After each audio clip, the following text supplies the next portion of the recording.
Csekély eredetből nagy dolgok történnek, egy kis szikra által városok elégnek. Csepreget vettem fel tárgyul a beszédnek, melynek romlásául versein beszélnek. Érkezvén a jeles húsvéti ünnepek, bévet szokás szerint voltak készületek. Munkában valának a sok új öltözetek, szapuban tisztultak bémocskolt szennyesek. A poros szobákat kifehérítették, házaknak elejét kékesen föstötték, szentelendő zsódért ímár készítették, de bezzeg nehezen és keserűen ették. Mert mikor azután abból falatoztak, zöpögő szemeik könyvbe lábadoztak, étel s ital közben sűrűn siránkoztak, amely bánatokat a tüzek okoztak. Nagy hétfőre kelvén egy bizonyos háznál, nemes és nemzetes vitézlő gazdánál, vajat olvasztottak kemence szájánál, hevesen izzadó, eleven szikránál. Véndelybe akarták hihető önteni, más jövő böjtökre véle megtölteni. Sárgás írójába szánták elkölteni, noha jobb lett volna, ezt ki nem főzetni. Csak hogy nem láthatunk általa mindeneket, kezdett dolgainak kimeneteleket, mivel a szerencse hordozza ezeket, ő teszi felőlek a rendeléseket. Sok a gondolatja emberi elmének, szorgalmatossága, mint a gondos méhnek, mégis semmi hasznát nem látja végének, ha kedve nem tartja a vak szerencsének. Azonban mikor már a vaj jól olvadna, friss források gyanánt felbuzogva forna, történt, hogy mellőle mind elmentek volna úgy, hogy a konyhában egy lélek se volna. A szerencsétlenség egyedül ezt várta, a konyhának szegleit körös körül járta, és hogy vigyázó nincs, mikor nyilván látta, dolgát végbevinni, azon túl próbálta. Tehát vagy a szikra pattantá a vajba, vagy pedig a vajat döntötte amabba, vagy a lángot csapta a felmenő habba, vagy a habot fújta talán inkább abba. Minthogy a zsír és a vaj tűznek legjobb fája, fellobbant lágjától a fazék szája, ezért, mint tűzben lett gazdának konyhája, mint első, mint pedig hátulsó szobája. Nem szükség, hogy nevét itt előhozdítsam, új keserűséggel megint szomorítsam, nem akarván azt is, hogy felharagítsam, megszóló nyelveket ellene noszítsam.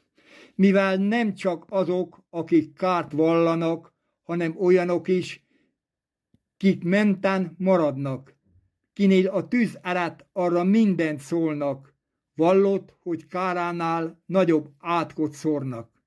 Nem gondolván azt meg, ember bár vigyázzon, mégis megeshetik, hogy néha hibázzon. Elkezdett dolgához ám bár jól lásson, egy félretekintés ugye lehet, hogy ártson. Már tehát a lángok a házot elfogták, tetejétől fogva talpig borították. Kint lévő emberek a dolgot meglátták. Jaj, tűz van, jaj, tűz van, lármázva kiáltják. Félrevárik mindjárt az öreg harangot, amely elszéleszti a szomorú hangot, új hírrel búsítja pusztát és barlangot, mindennek rémülnek, mikor hallák aztot. Melyik utcán vagyon? Még alig kérdezik, már a magokét is nagy lángok eszik. Égő födél fáit rólók leföldözik, minden fáradtsággal hiába öntözik. Kocsikat készítenek nyargaló lovakkal, sűrűn jönnek s mennek sok-sok vizes lajtokkal. Gyalogok forgódnak nagyszájú korsokkal, kutakból merített széles sajtárokkal. Tüzesült falak eleget locsolták, míg a melegséget jobban elálhozták, de mind ezek között nem csak nem oltották, sőt, haragosabban inkább gyulasztották.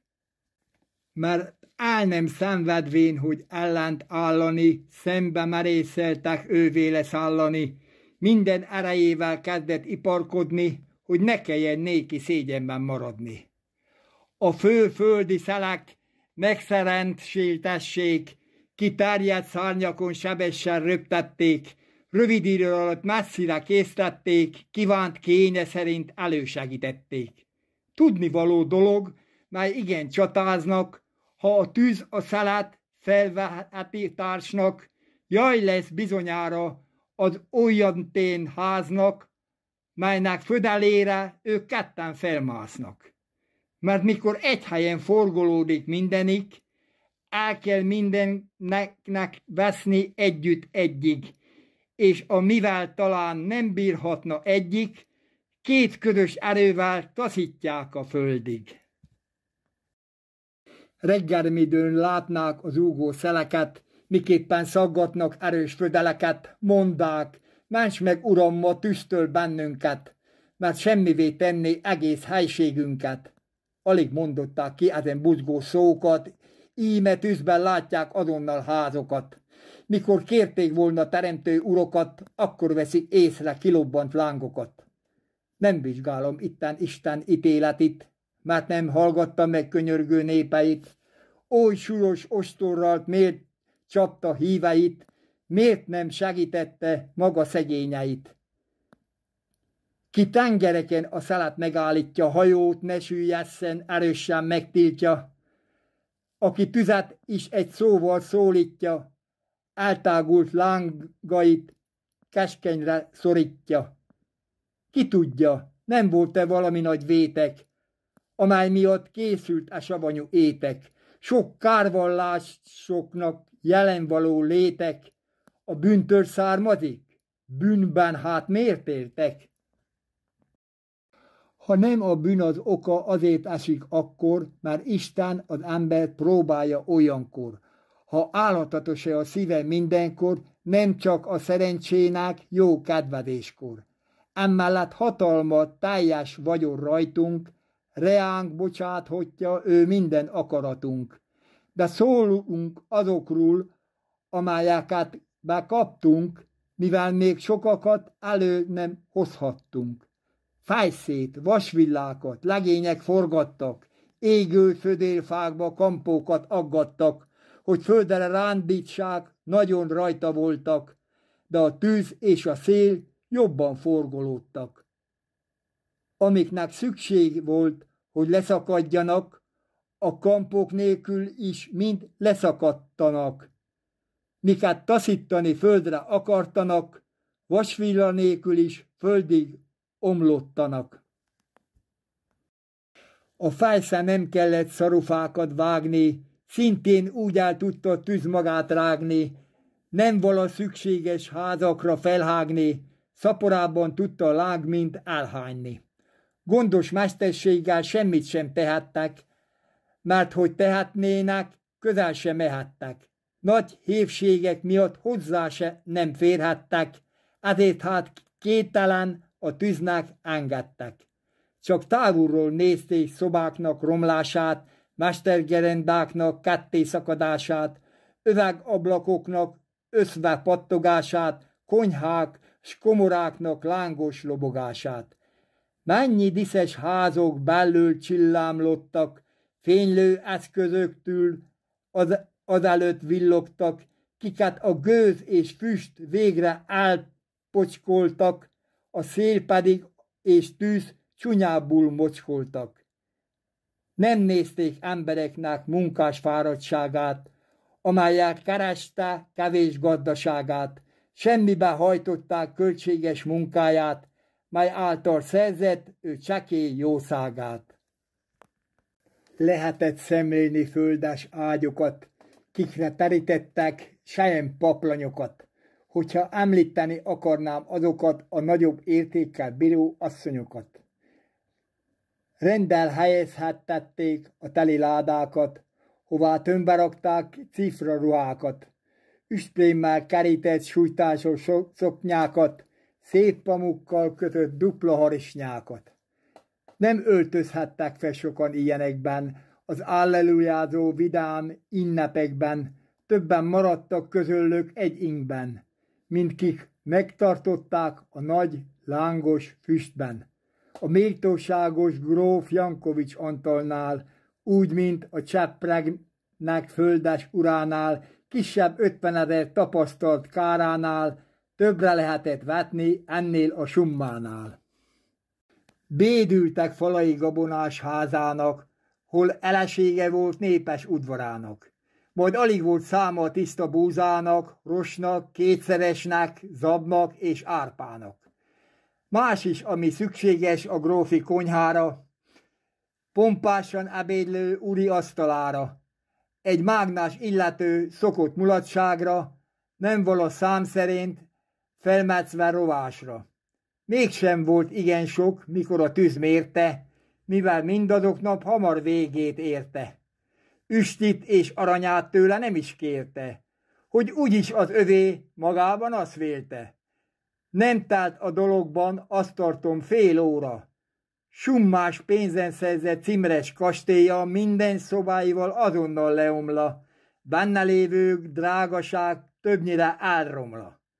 Nagyságos párjának drága igaz gyöngyi, gyémántkővel rakott ragyogó gyűrűi, csillaggal küszködő arany fülfüggői, egyéb partékáknak lettek követői. Ami több, maga is majd csak nem követte, nem azért, hogy őket szívéből szerette, hanem a félelem lábáról leverte, alig, hogy a tűzbe őtet nem keverte. 2 hív tiszti szolgája bátor szívet kapott, aki is mindenik hozzája szaladott, lejtős grádicsokon leutat mutatott, s a szerencséje, hogy szabadulhatott. Nem akarta Isten az ő nemes vérét, gyászba öltöztetni méltóságos férjét, akinek elvevén sok üst aranypénzét meg akarta hagyni legkedvesebb kincsét. Nem múlt el esztendő, míg lenn itt lakoztak, sereges kocsikon ide vonyakodtak. Ismét házaiból ki hordozóskodtak, mert azokban tüzes katonák szállottak. Tudni illik, nincsen nyugvása embernek, mint a tengereken mindig fújó szélnek, maradó városok földön nem épülnek, amint az írásnak szavai beszélnek. Bulandó javai ennek a világnak nyomdokát követik ingadozó nádnak, bizonyság a háza ezen méltóságnak, házánál elveszett sokféle jószágnak. Egyebek is, akik ebbe keveredtek, státusukhoz képest sokat elvesztettek. Vagyonos sorsukkal, kik megelégettek, utolsó szegények és koldusok lettek. Borral megtelt pincék, az életkamrák, téres font kasokban öntött rosok, s búzák, jövő aratásra készített pajták, nincsenek fönt szelek, mert tűzbe fújták. Terhek alá csinált vasas szekereknek, erősen szegekkel kötött kerekeknek, jól összeszorított vastag tengölöknek, mind oda lett fája más így eszközöknek.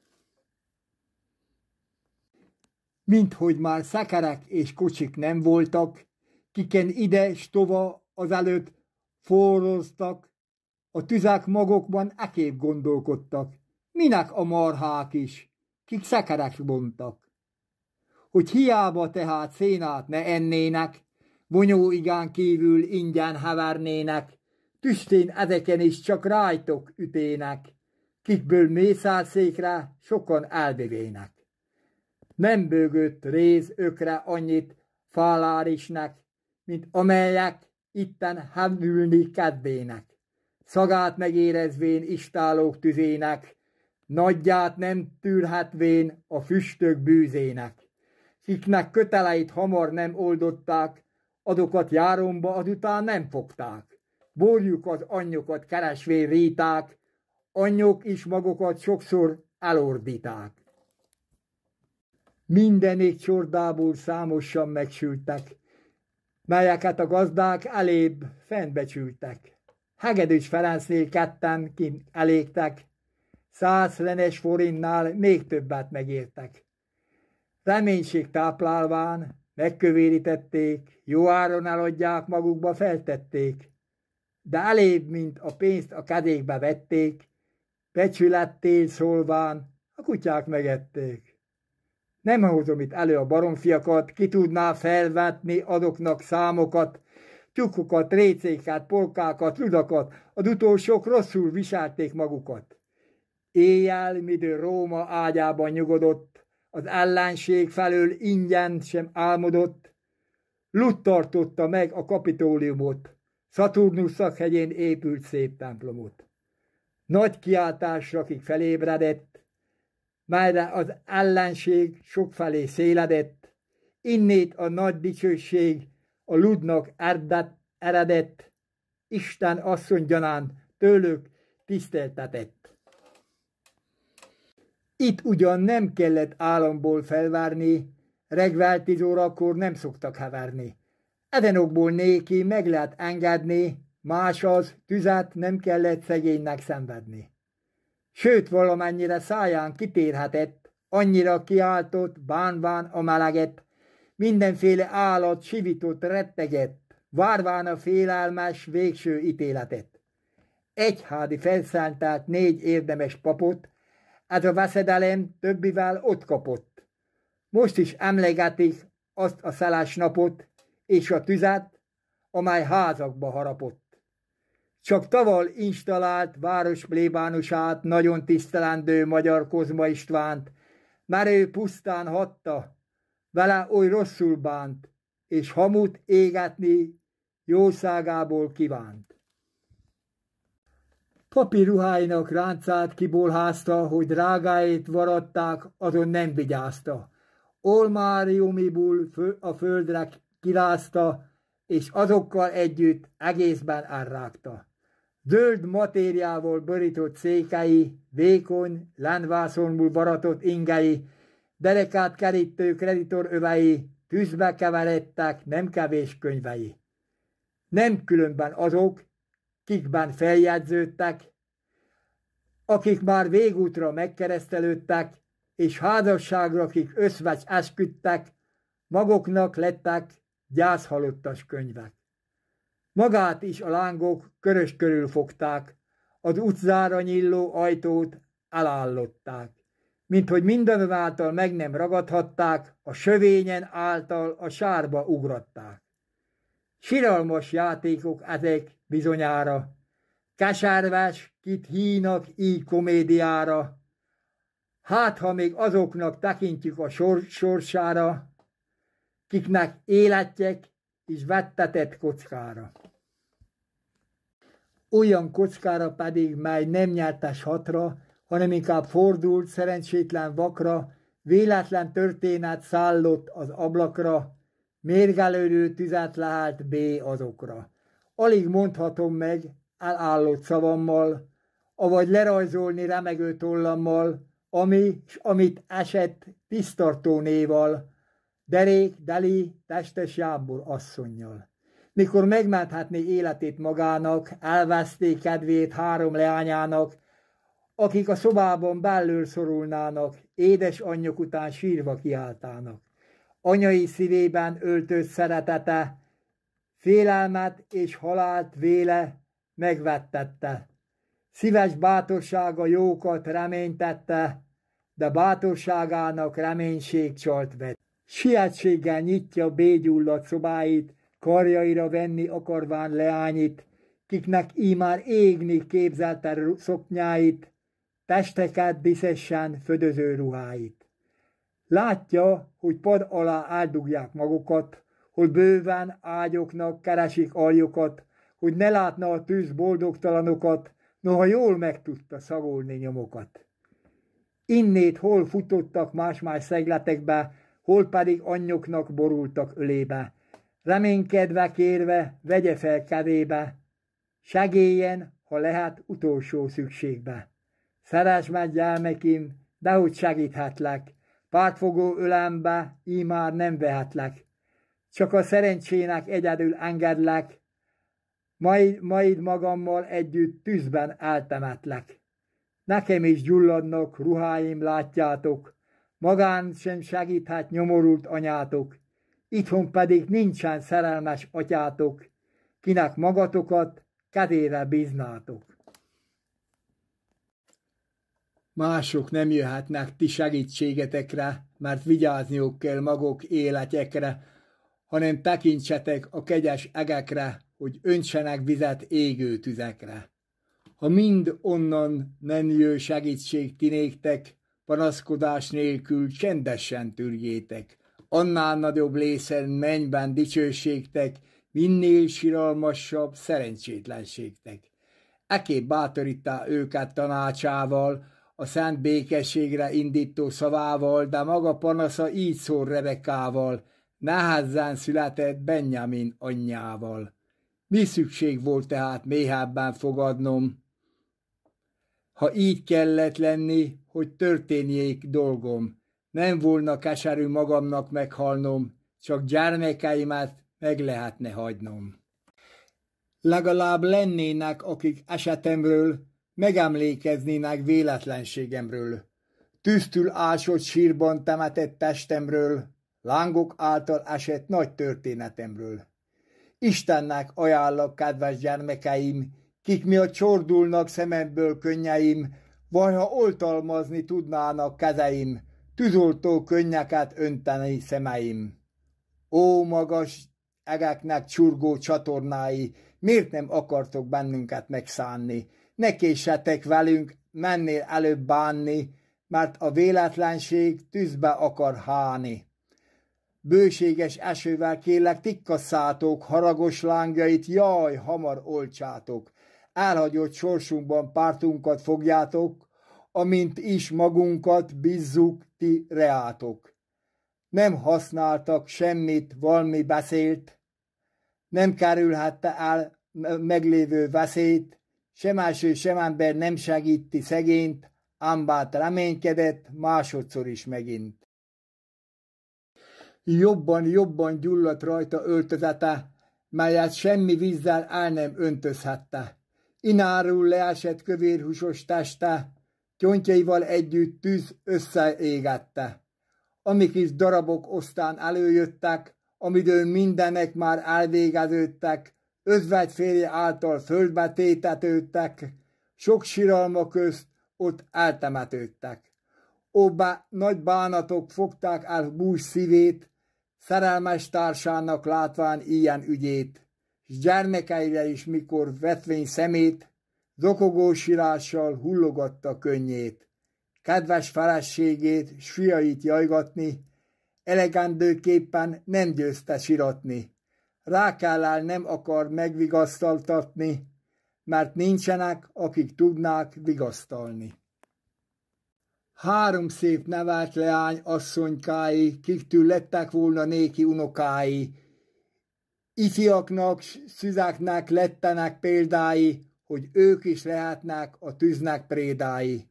Egyik Rosália, kinek mint anyának, a szent kerességben oly nevet adának.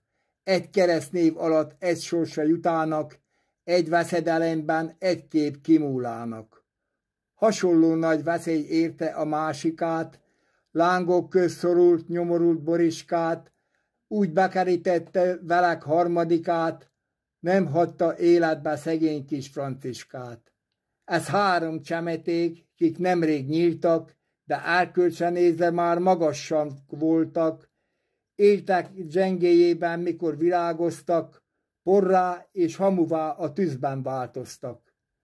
Mely tüzes hamvaikból nem vált Fénix madár, aki ha összeég, nem esik néki kár, mivel a tűz által születés újat vár, új tollas szárnyakon sebessebben eljár. Megégett emberek nem így vagyon dolga, kit harapó tűznek megemésztett foga. Hamvaiból addig fel nem kelhet soha, míg az utolsó nap el nem jön valaha. Nyugodjatok hát, ti boldogtalan szüzek, kiket por s hamuban temettek a tüzek. Eloltják ezeket a mennyei vizek, ahol meg enylődnek megmelegült izek. Ám bár alig vannak testek hamvai, széltől ide s tova fújtatott porai, világnak érkezvén utolsó napjai, mind a hármatoknak meg lesznek tagjai. Összeállnak akkor, amik most elhullnak, korommá vált testetek szépen megújulnak, égő szobályokban, akik benszorultak, azok is sírjokból kiszabadulnak.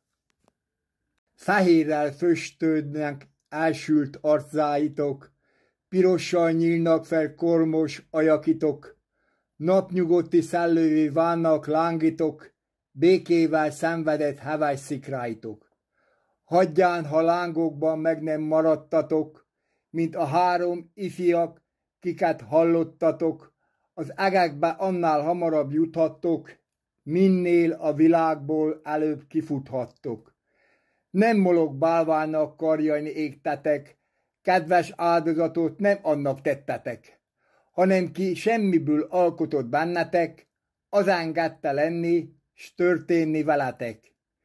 Mintha megvolnátok tovább is életben, úgy lesztek mindenkor friss emlékezetben.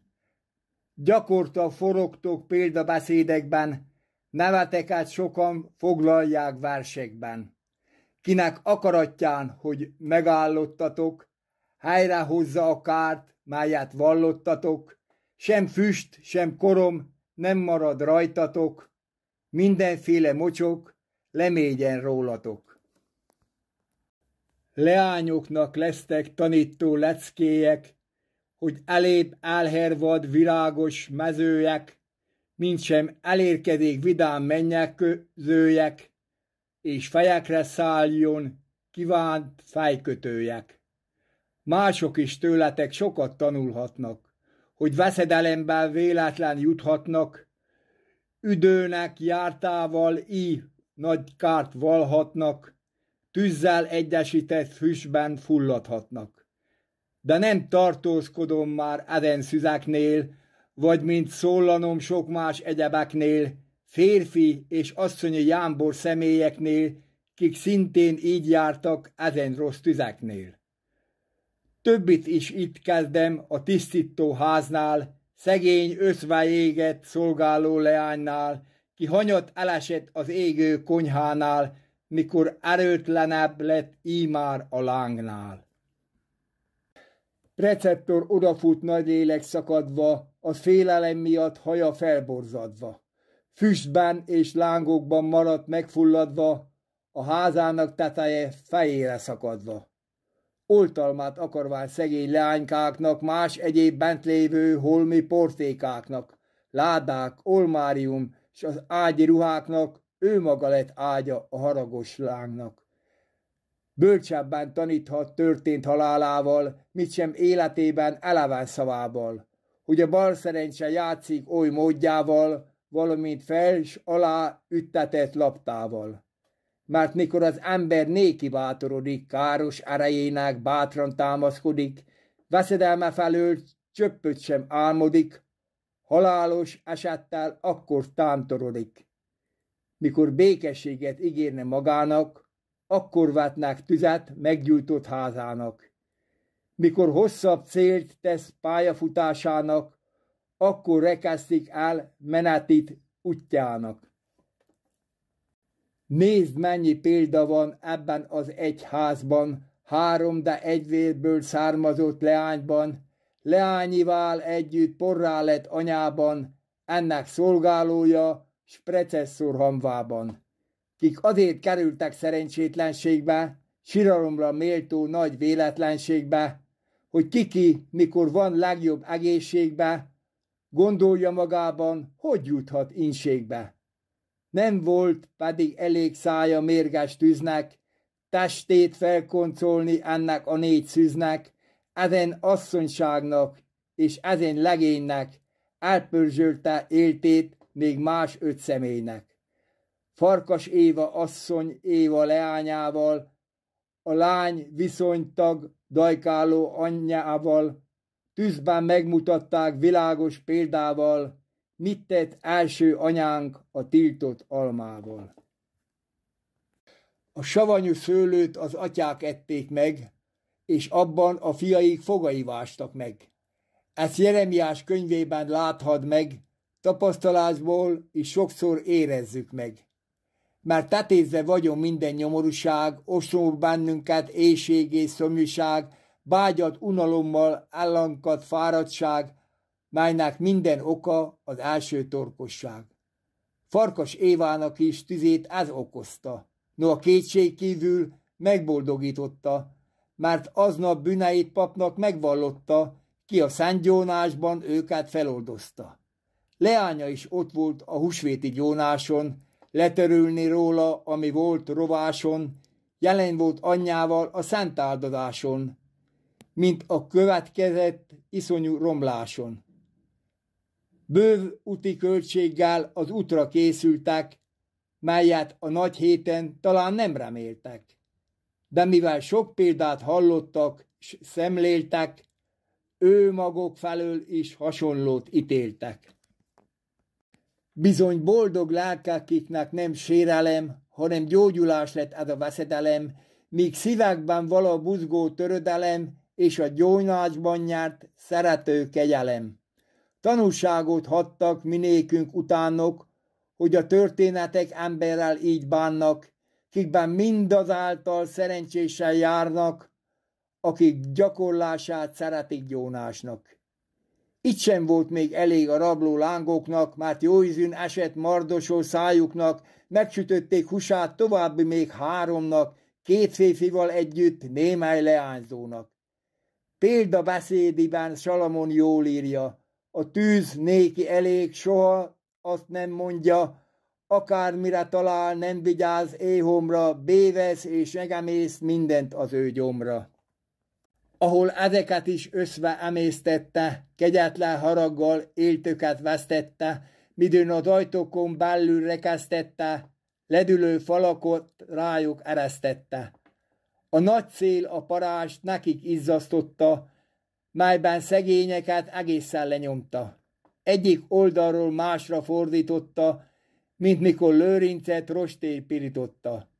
Sötét vastag füstben nem arányozhatták, menedékhelyeket semmit sem láthatták, ha valamiképp megoltalmazhatnák, ropogó tüzektől magukat óhatnák.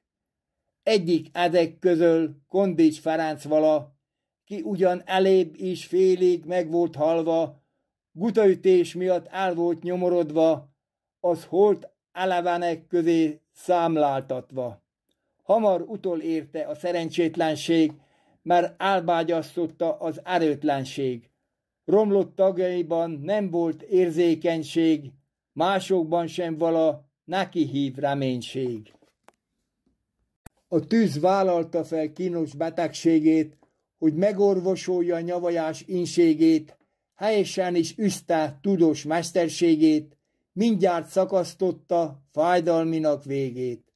Valány tagjait a szél megütötte, lanyhás vizek helyett lánggal füröztötte, fű és gyakérgyanánt szikrával kötötte, egész csontokig ki magát bélyegte.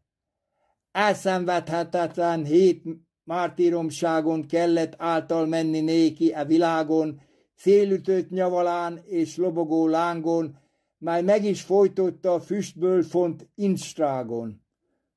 Tudom, nyögött volna inkább szobájában, fájdalmakkal vetett beteges ágyában, csak ne kellett volna kerülni markába, szerencsétlen tűznek, lángoló torkába. Talán szélütése arra szándékoza, mikor nyomorultra reál bocsátkoza, hogy szobájából ki ne bontakozna, ha üdővel tüzet valami okozna. Eltalálta tárgyát feltett szándékának, egyes lövéssel intézte céljának, mert tüze is esett ezen beteg háznak, el is égett teste nyavalás gazdának. Egyik veszedelem a másikat éri, amikor valaki az ingyen se véli, és ez az igazság bizonyos és régi, hogy senki se tudja, mi történik végi. Sőt, midőn valaki erősen gondolja, hogy a nyavaját bizony meglábolja, más boldogtalanság ezt tehát megmásolja, reménységén kívül halálnak áldozza. Kisdát Péter Miska noha ártatlan volt, kit védteknek szennye soha bé nem mocskolt, Az ő ruhája és kapott a lángba molt, mikor esztendeje mint egy negyedik folyt. Megpróbálta a tűz ezt tiszta aranyat, eleve szikrába lefektette hanyat, Gárdya Erzsével is író Skandert fonyat, ki rokkástul együtt elégett, elfogyott. No már most ennyi is megheves szomjúságod, bétöltheted ímár mérges bosszúságod, ne öljön többeket gonosz gyilkosságod, szűnjél meg lobogtatni gyújtogató lángod. Nem embert húst rendelt számodra a természet, szolmába és fában vagyon a terészed, legyen haragodban már egyszer enyészed, ne rakj a méregnek oly tágos fészket. Elég módon lészen majd akkor égetni, mikor a világnak tőstül ki kell veszni, minden állatoknak te karodba esni, ne iparkodj tehát most többet keresni. Érhetted véle, amennyit prédáltál, drága jószágokból annyit elpazaltál, hogy árnyéka sincsen, amit kicsinhattál, azoknak, amiket elvettél s ragadtál. 11 személynek életét elvetted, elevenek közül őket kitörölted, kiknek nemzetségét megkeserítetted, szomorú szíveket búval epesztetted. Hová igyekszel menni még szentszebbre, miért pátod szádat, mérget fújni többre? Ugyancsak megcsökkent alábbhagyott végre annyiból, hogy nem járt többeknek fejére. Vagy mit mondok? Nem járt? Többek is megégtek, noha egy kevéssé még azután éltek. Ha mondanom lehet, hogy valóban éltek, kik halálnál nagyobb fájdalmat érezettek. Így járt a mészáros a kóbor Évával, ki még nem régulta lakik az urával, így bánt a szerencse a pékné anyjával, égésektől esett sebeknek súlyával. Olyanok is voltak, kik sebet nem kaptak, de a félelemnek miatta meghaltak, avagy a bánatban oly alá szállottak, hogy mély tengeréből ki nem gázolódták. Nem bírta az ispán magát nagy bujában, szívét megepesztő szomorúságában, úgy elbusult társa és lányi halálában, hogy ő is leszállott azoknak sírjában.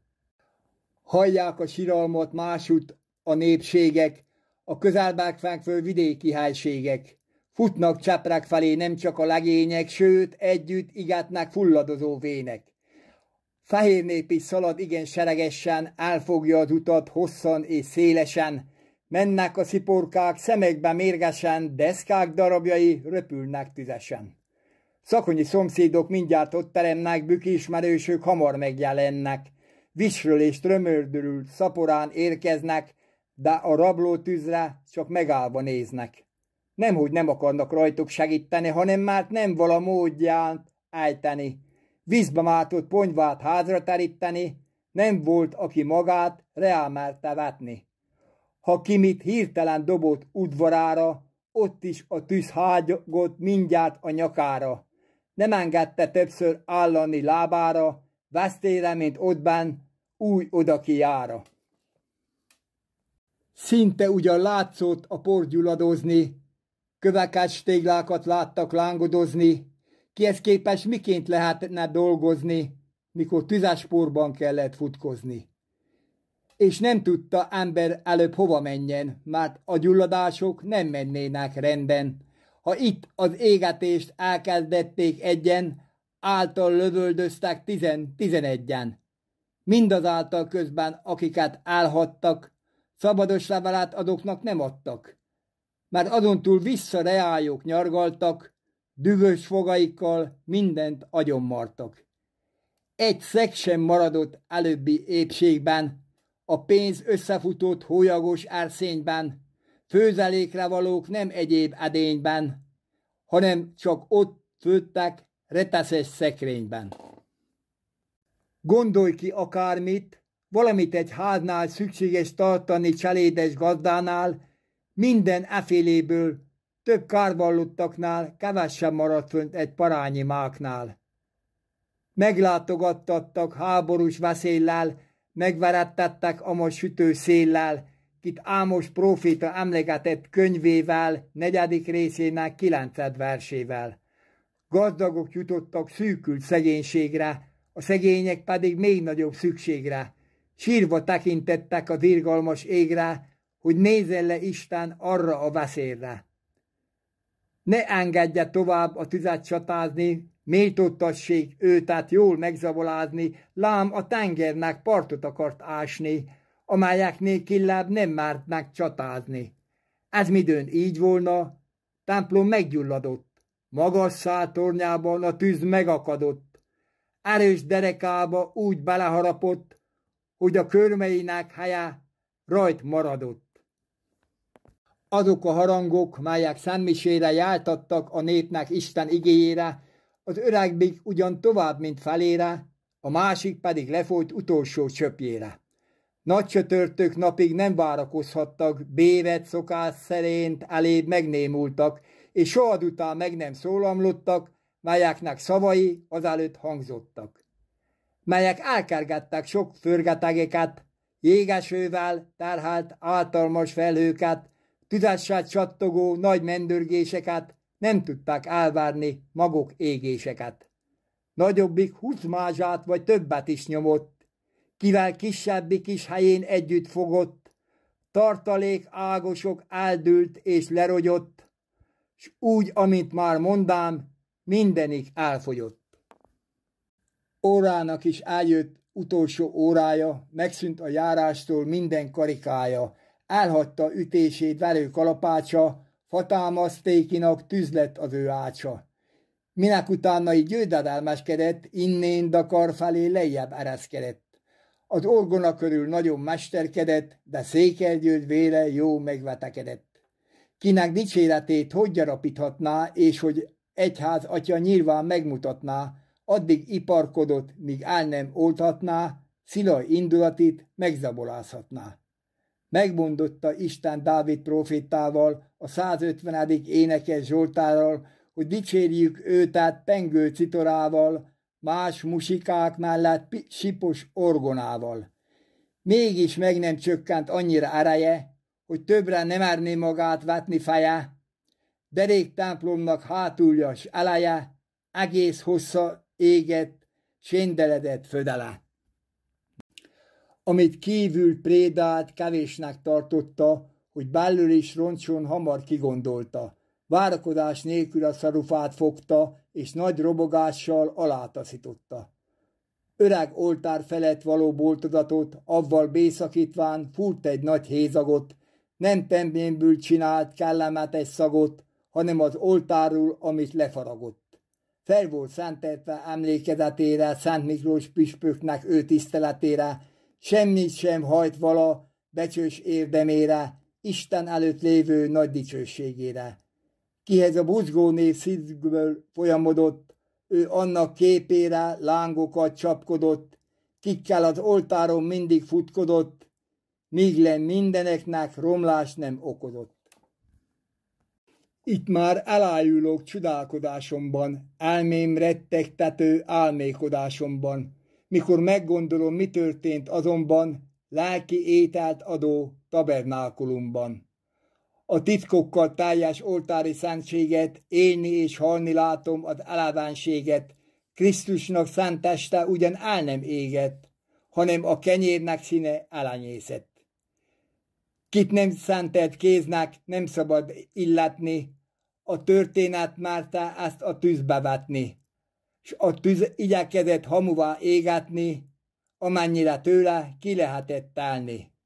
Óza friss szekrényre kezét ki nem nyitotta, mert a két vad ökör ezt félrehajtotta, hogy földre ne dőljön, ma itt kénytelen fogta, mégis a nagy urat megharagította. El nem szenvedhette szenteletlen kezét, halállal büntette ő vakmerőségét, melyből észrevenni rettenetességét, a csepregi tűznek szerencsétlenségét. Az csak árnyéka volt az új szentkrénnek, evangéliumi mostani törvénynek, Isten s ember között való szövetségnek, és ím, mint lett dolga a drága szentségnek. Ki előtt rettegve állnak angyalok, nevére térdet hajt menny, föld és pokol, nem félik hatalmát a szemtelen lángok, a szakramentummal méltatlanul bánnak. Ezt teszi Csepregnek híressé romlását, 160 háznak az ő pusztulását, melynek csak azért is nem hallhatni mását, hogy meg nem tisztelte az Istennek házát. Mintha szebb lett volna, mikor Luther bírta, az igazi Bibliát hamis tollal írta, és annak értelmét másra fordította, tudatlan együgyű népet ámította. A hív pápistaság üdővel elvette, áldasség az Úrnak szent neve érette, de a tűz a tornyát elpusztultá tette, harangit, oltárát s óráját megette. Hordták a nagyszelek égő séndeleit, mint fáknak lehullott száraz leveleit, gyújtogatták velük házak födeleit, tépték és szaggatták kertek sövényeit. Leomlott falakat földre terítettek, kiket nagy munkával s bajjal építettek. Kályhákat kivéve mások odalettek, azok is többnyire összedüledeztek. Országos vásár lett aztán csütörtökön, hová vidékiek gyalog és ökrökön tolongva siettek megszállva a gyöpön, nem tudván hol vannak és micsoda földön. Mindmikor a puszta kőrakást találunk, ilyen gondolat van szívükben nálunk. Itt régi időben, ahol most járunk, város vagy falu volt, mivel falat láttunk. Vásáros népek is a romladékból, imit-amott látszott szennyes ágosokból, mint annyi jelből és bizonyságból látták, hogy ott állott Csepreg sok házokból. Elnézegették, s fejeket sóválták, nagy változásit felették csodálták, romlott állapotját bánkodva sajnálták, szegény élet sorsát sopánkodva bánták. Amiket árulni szekereken hoztak, alamisna gyanánt ingyen elosztották, mert az éhség miatt nagyon fohászkodtak, egy fagyrat kenyerük sincsen, panaszkodtak. Árnyék helyütt, mintsem ahová bújhassunk, egy folt ruhánk, mellyel bétakarózhassunk. Semmi segedelmünk, amelyben bízhassunk, semmi reménységünk, kivel táplálhassunk. Sok esztendők alatt, amit szerezgettünk éhezve, és szomjan fáradva kerestünk, 2 feltáj óráig minden abból kiestünk, alig, hogy magunk is tűzben nem vesztünk. Vidékiek előtt így panaszkodtak, adalat könnyek orcáikon folytak, egy állóhelyekben sokszor fohászkodtak, hol lésze lakásuk, arról gondolkoztak. Ahol némelyiknek szobáik állottak, szűk, alacsony gunyót odaállítottak, holott is mindaddig kénytelenül laktak, míg len alkalmasabb szobákat nem raknak. Mások szállást kértek olyan házaknál, akik megmaradtak a tüzes lángoknál, mások a vidéki vagy jó akaróknál, vagy atyafiságban lévő szomszédoknál. Befejezem ímár, amikről szólottam, melyekről ha egyet mást elő nem hoztam, könnyen megeshetett, már bánatba voltam, mikor a romlásul verseim csináltam.